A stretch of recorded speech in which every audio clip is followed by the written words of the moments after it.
Miss Sanya Lopez, abay nagbigay na ng kanyang saloobin patungkol sa breakups ng kanyang kapatid na si Miss Barbie Forteza. Gusto nang mapag-usapan at mag-trending si Miss Barbie Forteza and David Licao po sa social media dahil sa kakaibang ayuda na kanila pong or good vibes na kanila pong dinala sa lahat ng mga Barda fans. Kaya talaga namang nag-trending at paulit-ulit na pinanonood ng ilang mga fan ang kanila pong mga ginawa na talaga nagpapakita na next level na talaga yung friendship na meron po sila ngayon. Makikita mo na wala ng awkwardness sa magkabilang panig at makikita rin natin talagang super close na po silang dalawa dahil komportable na si Barbie na idikit yung kanyang skin to Mr. David Licao. Pero panoorin natin ito. Di ba nga nakakausap ang dalawa? Of course, masakit din for me na hindi pala sila yung nag-end up together. Pero I respect their decision kasi sila yun eh. Kumbaga, andito lang naman ako to support both of them. Sa kabila naman daw, sa isang interview nga ng GMA Entertainment News with Aubrey Carampel, matatandaan na marami nga daw di umanong nagulat sa breakup ni na Barbie Forteza at Jack Roberto noong January. Pumutok ang balita nang napag-alaman at nagpasalamat si Barbie sa kanyang dating nobyo sa pamamagitan ng isang madamdaming Instagram post. Anya sa caption, "Your love was exceptional but sometimes good things fall apart. So better things can come together. Beautiful goodbye, Jack Roberto. Thank you for loving me the way you did. I am excited for what to come for both of us. You take care of yourself. May you find the love you deserve." Simula noon na natiling tahimik ang dalawang tungkol sa kanilang breakup at naging abala sa kanilang career. Ngunit na makailan lang nagsalita ng si Sanya Lopez tungkol sa hiwalayan ng kanyang kapatid at ng kaibigan. Sa isang panayam ni Aubrey Carampel para sa GMA Integrated News interview, inamin ng kapuso actress na labis siyang nalungkot para sa dalawa.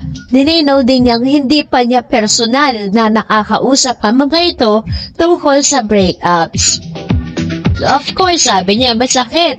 Masakit din for me na hindi pala sila yung nag-end up together.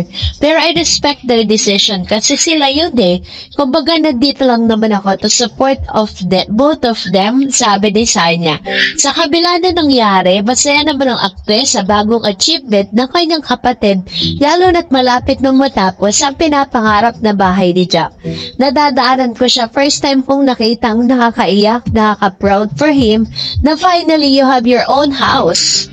Ang lahat na pinaghirapan niya, cute lang. Yan po yung ilan sa mga updates niya ni Sanya patungkol sa kanyang kapatid. So, dahil po dito, talagang kinukumpirma ni Miss Sanya Lopez, kinumpirma niya din na yung kanyang kuya ngayon, parang mas pinagpufokusan nga yung kanyang yung dream house niya, no? At kasabay naman dito, pinost din po ni Miss Barbie Forteza sa kanyang IG na talagang bayad na po yung kanyang bahay, bayad na po yung kanyang sasakyan. At ngayon, may bago na naman siyang sasakyan, yung Land Cruiser. So, isa yan sa mga achievements si Miss Barbie Forteza. Kaya naman nakikita mo na talagang hindi po siya nababakate. Ganon din si David Licao ko. No? Kaya naman talagang naghihintay po ang ilang mga Barda fans sa kung ano pang ilalabas ni Barbie at ni Mr. David Licao. Kasi parang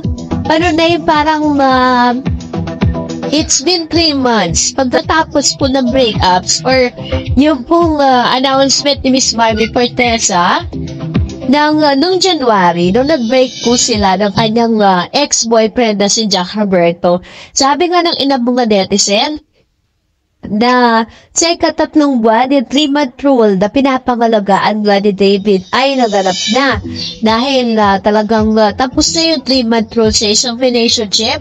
Kasi natanong din si Mr. David Licao with regards to that na kailangan daw ba na parang sumunod doon sa tinatawag na 3-month rule after the breakup bago po makapagrelasyon ang isang dati mong karelasyon. So, dati, sabi po ni David doon, ginagalang niya yung 3-month rule na yon. So, At dahil dyan, dahil nga na sobrang daming natuwa po dito po sa video na ito, magre-react tayo sa mga comment at reaction po ninyo patungkol naman sa ating latest updates.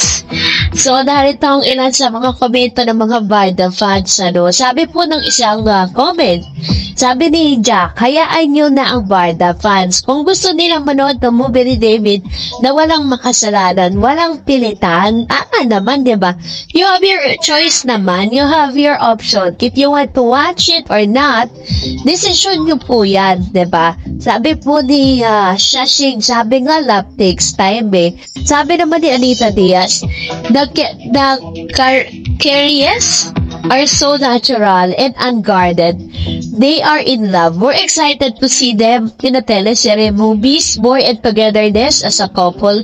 They look good together. Love Barda forever. Watching over and over again from Chicago, Toronto. Ayan. Actually, kapag nung pinanood po ninyo kung mapapanood po ninyo, sa social media pa lang, sobrang kinikinig ka na. How much more yung mga talagang nakakakita sa kanila doon po sa lugar na yon. Grabe po yung kilig, diba? Nandinala nila. Sabi ni Miss Gigi Bryan, maingat si Barbie, di siya basta-basta bumibigay kasi hanggang ngayon, maingat siya sa sarili niya. Di tulad ng iba dyan, binibigay lahat. Kaya pag naghiwalay, luray-luray na. Tama po siya dyan. Di ba parang kailangan mag-reserve. Meron, parang titiran mo din yung sarili mo.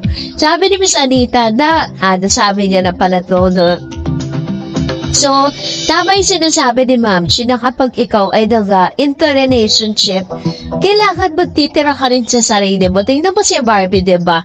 Alam niya kung parang i-pick up yung sarili niya sa gitna ng breakup. Sabi po ni Miss Lilia Tagaraw, sobrang buhay na buhay ang punch dahil sa vitamins B and D, kaya naman Barda forever. Sabi ni Miss Maria Sheila Beltran, Barda, heart. Diyos ko, kung nabasa nyo lang po ang X, pagkatapos po lumabas ang mga videos, talagang sumasabong ang mga komento nila patungkol sa Barda. Grabe naman kasi yung ginawa nila. At grabe po yung mga paayuda ni Barbie at saka ni David Licauco doon Sabi ni Miss Anina Ramirez, kung maging sila ni David, wag natin silang madaliin. Basta ako happy sa ayuda. Yes, tama naman. Mas maganda talaga na love takes time, sabi nga ng isang comments na parang mas maganda pa rin talaga na bigyan nila ng chance yung sarili nila, And sabi ni Miss Estenita Goday, trending si Barbie Fortes and David Licauco sa Night Festival Float Parade in Tarlac. Sama pa hindi pa makamove on dahil sa sobrang kilig at saya na magkasama ang Barda alone sa float. If we watch them closely, there's something in their smile. Sa mga titigan palang matutunaw ka na.